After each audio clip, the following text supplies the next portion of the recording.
Bawat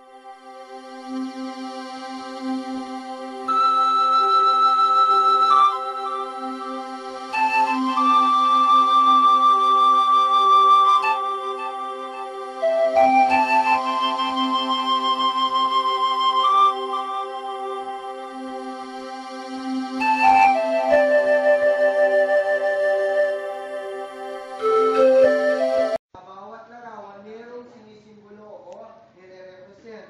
Una, ano ang nakikita nyo sa unang larawan? Ano ba yung nais ipaiwanan sa larawan ito?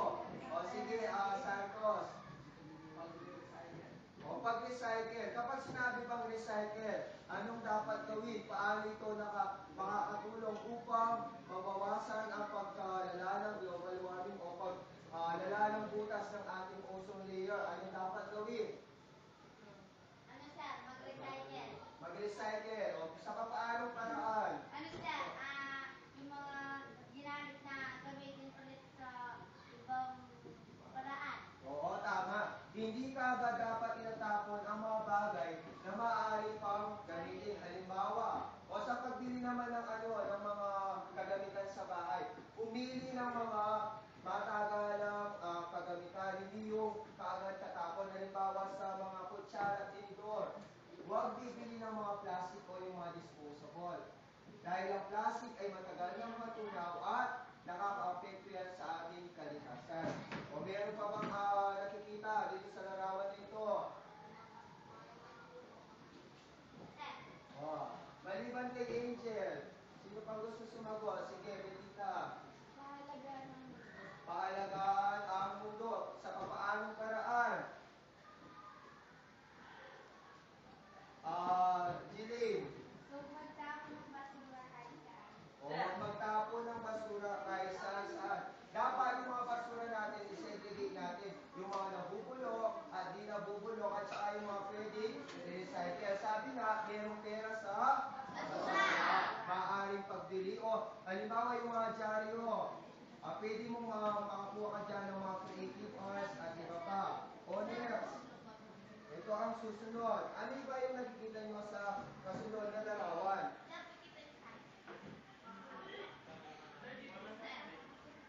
Mamaya, kukunin ko yung ideya nyo about dito sa larawan. O sige, sa tingin ko may ideya si Kevin. Ano ba yung nakikita mo sa larawan? Sir, yung masama yung paggamit ng aircon. Hindi naman masama ang paggamit ng aircon, pero sa tamang paraan, sa paano bang paraan? Hindi na. Oo, huwag masyadong araw-arawin yung paggamit. Kung malamig naman yung temperatura natin, pwede o kaya patayin ng todo yung aircon. Dahil ang mga ibang aircon ay merong fluorocarbon na nakakasira sa ating kalikasan. Meron pa ba? Sige. Ang kasunod na larawan naman ay ito. Kung makikita nyo, merong bumbilya na may nakasulat na change. Ano bang naisip kayo natin nito? Angel.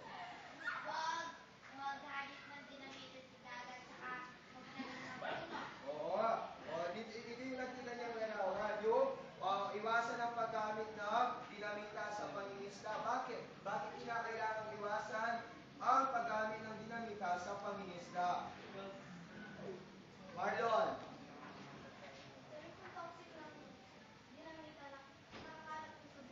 Oo. Kasi yung mga kawawang mga maliliit na isda ay nadadamay. O ano dapat gawin sa pangingisda? Jeremy. Gumamit ng lamban na mayroong malaki para lumaki pa yung mga maliliit. O yung tinatanong ko kanina, bakit mayroong bumbilya dito na mayroong change? O, Betita.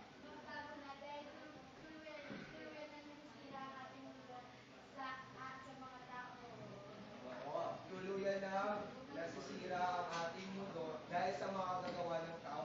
Alam nyo ba, ang nais maiwanan ng bumbilya nito ay palitan dahil ano ba mas epektibo yung paggamit ng light bulb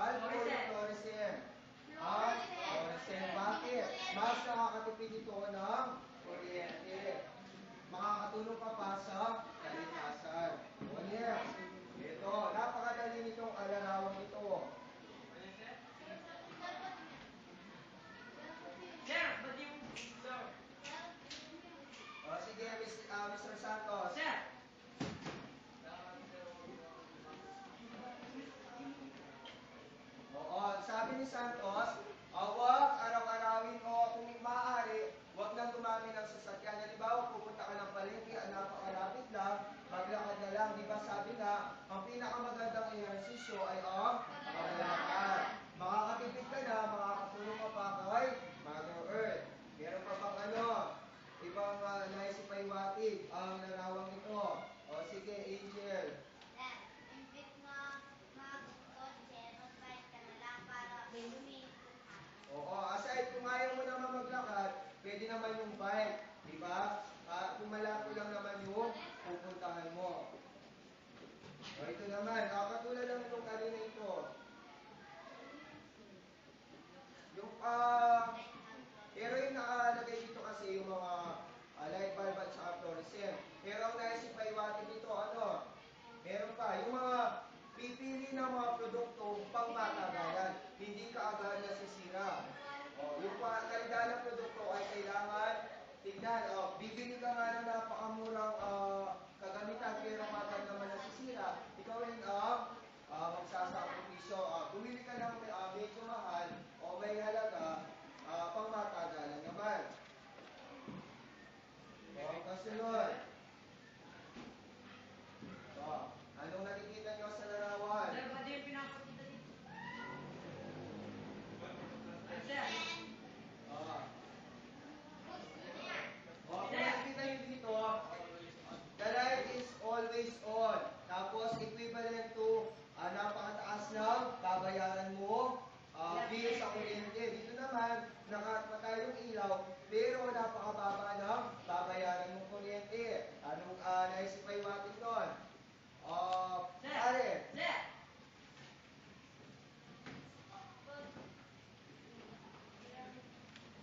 Sir.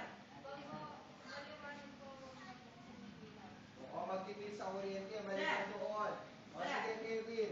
Patayin yung ilaw kung walang gumagamit, sir. Huwag, maliban sa ilaw, pag yung mga appliances o yung mga gamitan sa bahay, kung wala namang gumagamit, kailangan pinapatay. Halimbawa sa computer, huwag basta-basta iiwanan kung wala naman kayo, walang gagamit. Tulad din ng ilaw, parang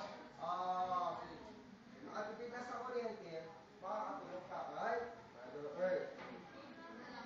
Nakabili nga tayo ng mga appliances. Ito yung naisip ko iwanan ko yung isang larawang ito. Ano naisip ko iwanan ng larawang ito? Di ba, hindi naman maiiwasan sa mga produktong may mga nasisira. Kailangan, huwag basta-basta itatapon ang mga nabiling mga produktong nasira na. Pwede yan i-report din sa kung saan kayo nakabili para maayos pa, huwag agad papalitan. Pero yung mga kabataan nasira lang ng konti, ayaw ko na yan, bili mo ko ng bago.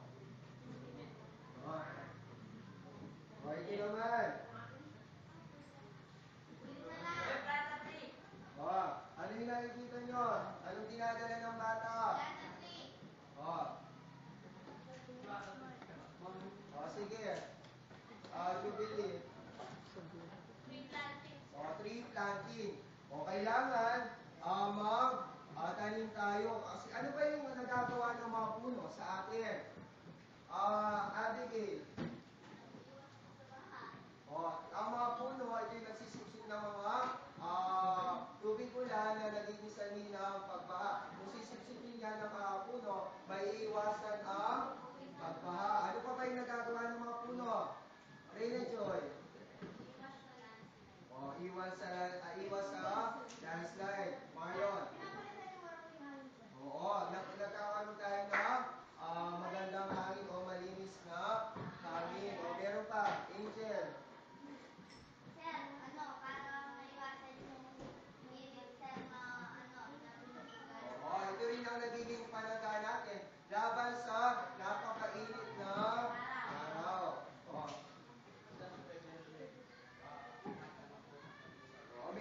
Aside from doon, nakakakuha rin tayo ng mga pagkain. At ito yung panghuli. Magkano siya, sir? Ano yung nais ni Paniwatin na tawag ito? Tingnan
Maasahan po